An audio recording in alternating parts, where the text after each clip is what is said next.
Bismillahirrahmanirrahim. Bab umuril iman. Bab tentang perkara-perkara yang mampu menguatkan iman. Saya kembalikan dulu kepada pembahasan di pengantar yang masuk kepada bab ini sebelum saya bacakan nanti tentang pembahasan di bab umuril iman ini, baik ayat Qur'annya ataupun hadis Nabi Muhammad SAW yang dirangkum oleh Imam Al-Bukhari dalam pembahasan ini.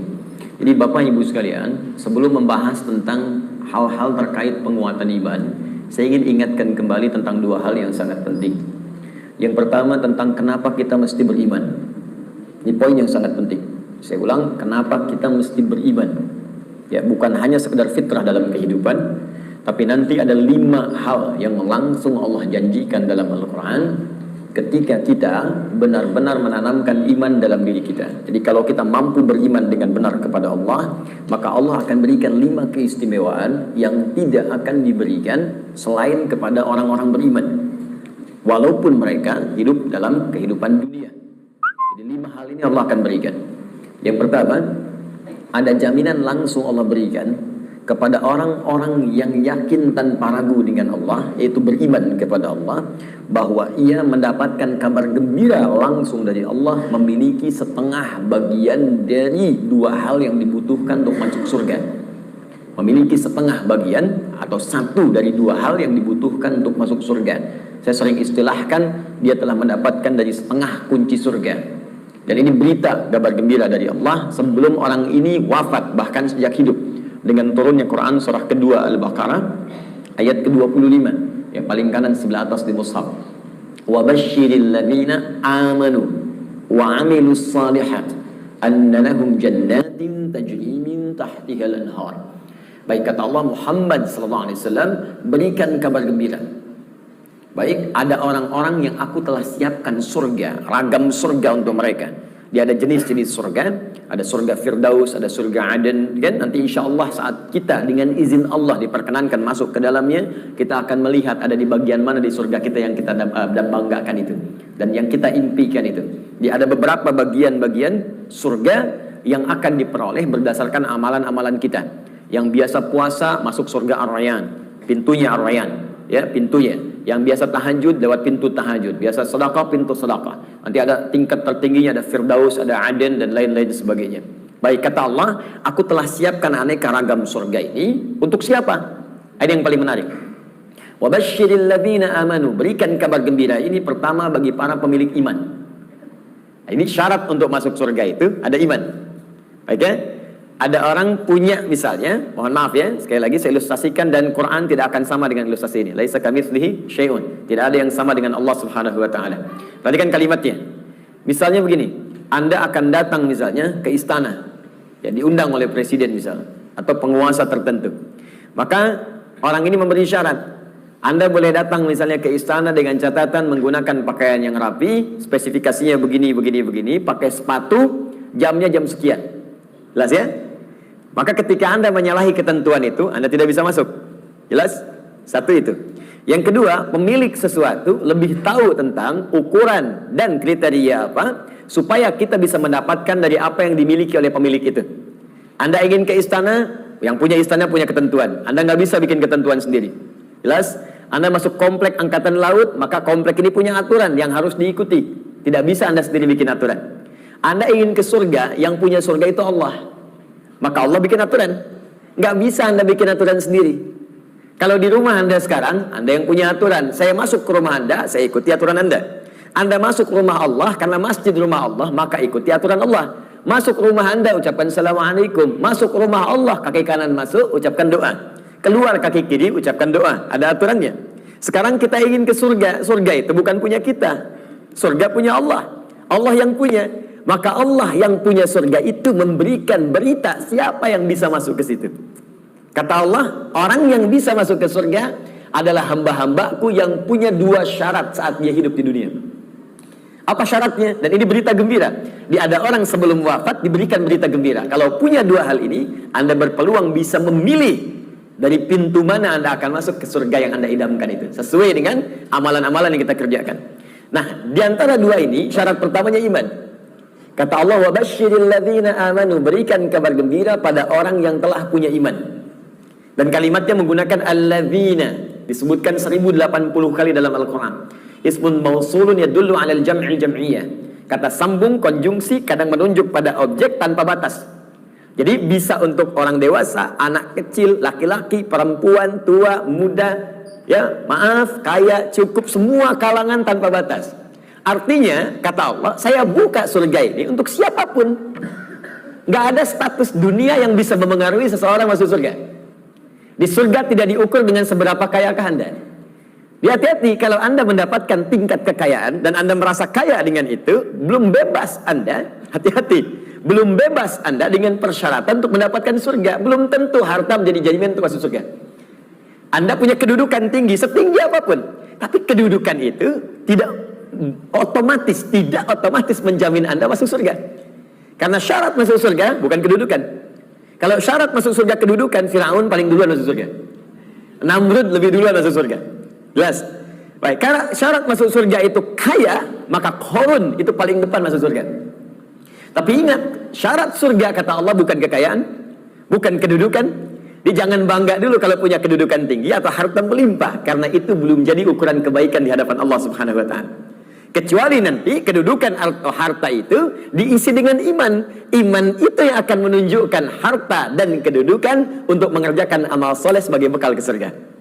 Maka golongan pertama kata Allah, saya berikan kesempatan yang luas. Baik itu tua, muda, laki, perempuan, besar, kecil, kaya, cukup, semua punya peluang ke surga. Dan itu hanya diberikan dengan satu kata saja, alladzina. Semuanya. Tapi dari semua itu, aku hanya minta dua syarat saja. Satu, semua kalangan itu punya iman. Yakin denganku kata Allah, yakin tanpa ragu. Berbahagialah kalau sampai dengan siang hari ini kita diberikan nikmat iman oleh Allah Subhanahu wa taala. Itu kenikmatan luar biasa.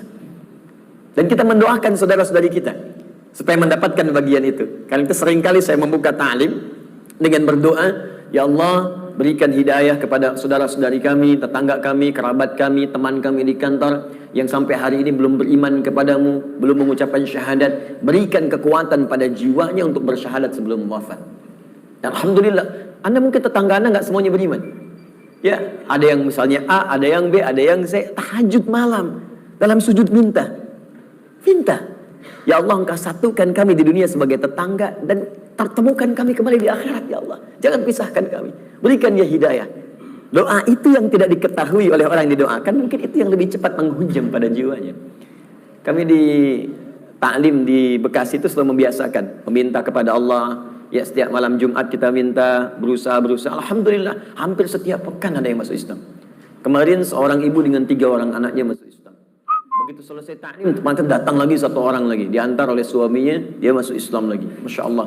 Jadi alhamdulillah, kita tidak tahu siapa yang mendapatkan hidayah, tapi kita bisa berdoa kepada Allah untuk memohon untuk memberikan hidayah. Satu. Nah, kemudian yang kedua, ya, wa amilus shalihat, iman dan amal soleh. Di syarat surga itu sesungguhnya kalau diucapkan ringan, iman, amal soleh, iman, amal soleh. Tapi kalau dikerjakan itu yang butuh perjuangan. Dan ini gambaran di Quran itu indah, ya. Ini sekaligus isyarat. Wawunya ma'iyah, Pak, Bu. Ma'iyah itu sesuatu yang bersanding, nempel. Ya. Adi wa Ahmad zahaba ila masjid, misalnya Nurul Bahri. Adi wa Ahmad, Adi dan Ahmad, zahaba, keduanya pergi ila Masjid Nurul Bahri, ke Masjid Nurul Bahri. Adi dan Ahmad kalau menggunakan wa artinya dempet, nggak pisah. Bersamaan, wawunya ma'iyah bareng. Ya, Allah menyampaikan wa basyiril ladzina amanu wa amilus shalihat. Syarat untuk masuk surga itu duanya bersamaan, nggak bisa berdiri salah satu. Ya, satu iman, 2 amal soleh. Nah, kalau kita baca dengan kaidah ilmu nahwu, otomatis keduanya ini akan saling terkait, berkelindang, memengaruhi. Artinya orang yang beriman pasti beramal soleh. Artinya amal soleh itu nggak mungkin muncul kecuali dari iman. Kalau amal semua beramal. Ya, yang belum beriman pun bisa beramal, tapi belum tentu disebut soleh. Ingat, ya, tayyib mungkin non muslim bisa mendapatkan tayyib. Ya, khair mungkin karena baik itu banyak di Quran. Ada khair, awas, ada tayyib, hati-hati. Ada ma'ruf, ada ihsan, ada saleh. 5. Tayyib, kebaikan fisik. Ya, kalau Anda makan yang sehat, yang menyehatkan, yang dibutuhkan itu thayyib namanya. Itu anjuran di Quran surah kedua ayat 168. Kata Allah, kalau ingin cari makan, tidak semua yang diinginkan mesti dikonsumsi. Cari yang menyehatkan untuk tubuh. Ya ayyuhan nasu kulu mimma fil ardi halalan thayyiba. Hei semua manusia, ini rumus dalam Al-Quran, universal sifatnya. Kalau Anda ingin menyebar di bumi untuk cari makan, silahkan. Kalau sudah dapat dengan cara yang halal, jangan melanggar ketentuan hukum di mana kamu tinggal. Dapat dari situ, berikan yang bermanfaat untuk tubuh. Tidak semua yang diinginkan itu harus dikonsumsi. Yang dibutuhkan itu yang didapatkan.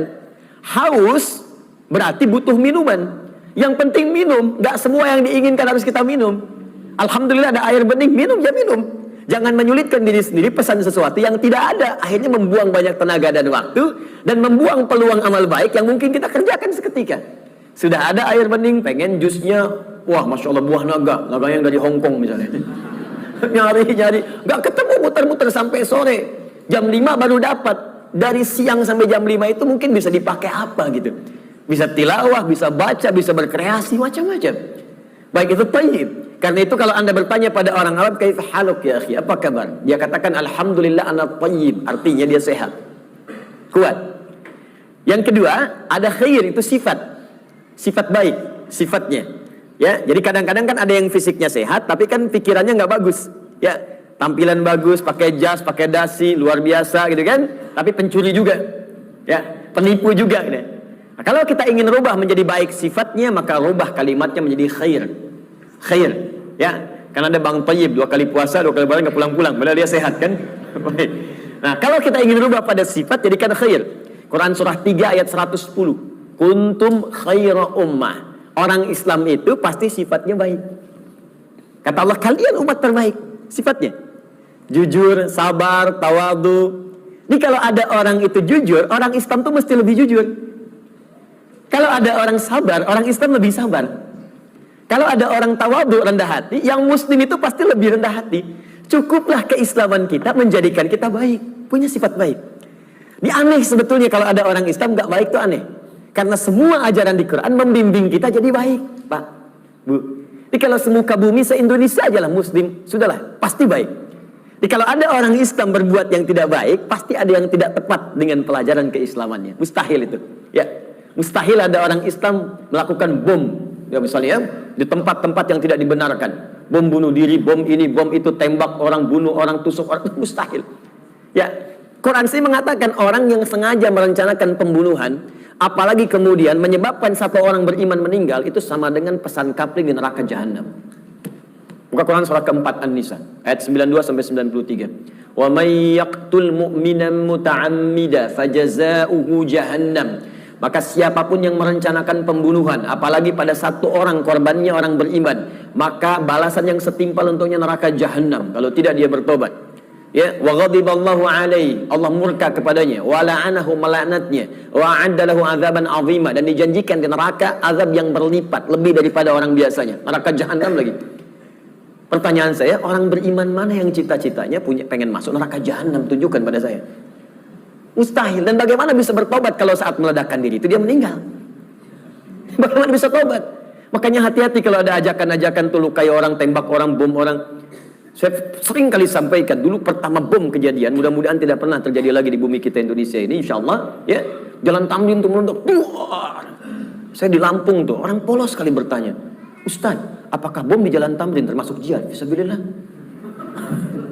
Saya bilang, Pak, sependek pengetahuan saya, jihad fisabilillah itu jihad di jalan Allah, bukan di Jalan Tamrin. Hati-hati lah. Ya. Kita balikan. Jadi satu itu iman. Ya. Nah, kaidahnya adalah kemudian kembalikan. Thayyib, khair. Khair itu baru sifat, jujur itu sifat. Kalau sifat kemudian diaktualisasikan dalam bentuk sikap, maka berubah dari khair jadi ma'ruf namanya. Ma'ruf. Jujur itu sifat, disogok tidak menerima, sikap namanya. Jelas?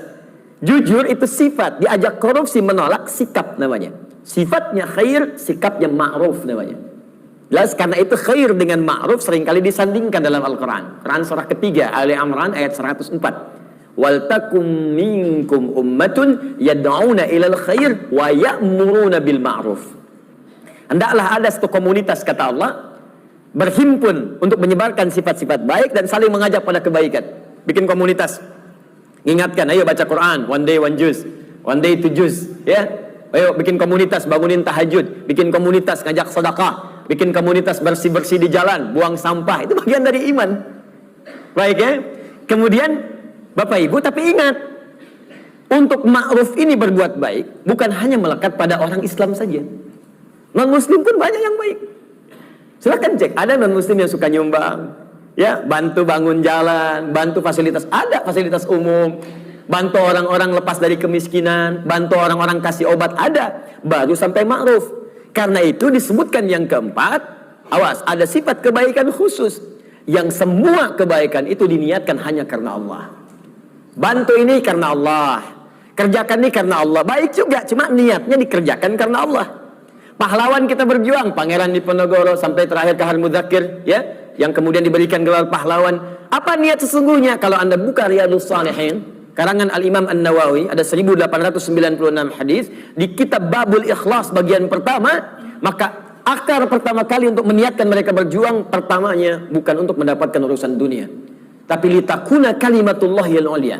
Man qatala litakuna kalimatullahi al-ulya fahuwa fi sabilillah. Niatnya khusus untuk berjihad di jalan Allah Subhanahu wa taala. Berjuang karena Allah, karena Allah, karena Allah. Bantu orang di kemiskinan karena Allah. Bukan karena pekerjaannya, tapi kebaikan itu dikerjakan karena Allah dan merasa diawasi oleh Allah Subhanahu wa taala. Maka yang keempat disebut ihsan namanya. Ihsan. Di hadis Muslim nomor hadis yang ke-8, an ta'budallaha ka'annaka tarah fa illam takun tarahu fa innahu yara. Engkau mengerjakan semua aktivitas yang baik sebagai ibadah karena Allah, seakan-akan diawasi oleh Allah, merasa diawasi walaupun kau tak mampu melihatnya. Itu terjemah yang baiknya. Merasa bekerja karena Allah, makan karena Allah, minum karena Allah, berbuat baik karena Allah, ihsan namanya. Orangnya disebut muhsin. Kalau empat ini dikumpulkan, badan sehat, sifat baik, sikap mulia, dikerjakan karena Allah, thayyib, khair, ma'ruf, ihsan. Empat ini kalau digabungkan menjadi sholih namanya. Sholih. Maka setiap orang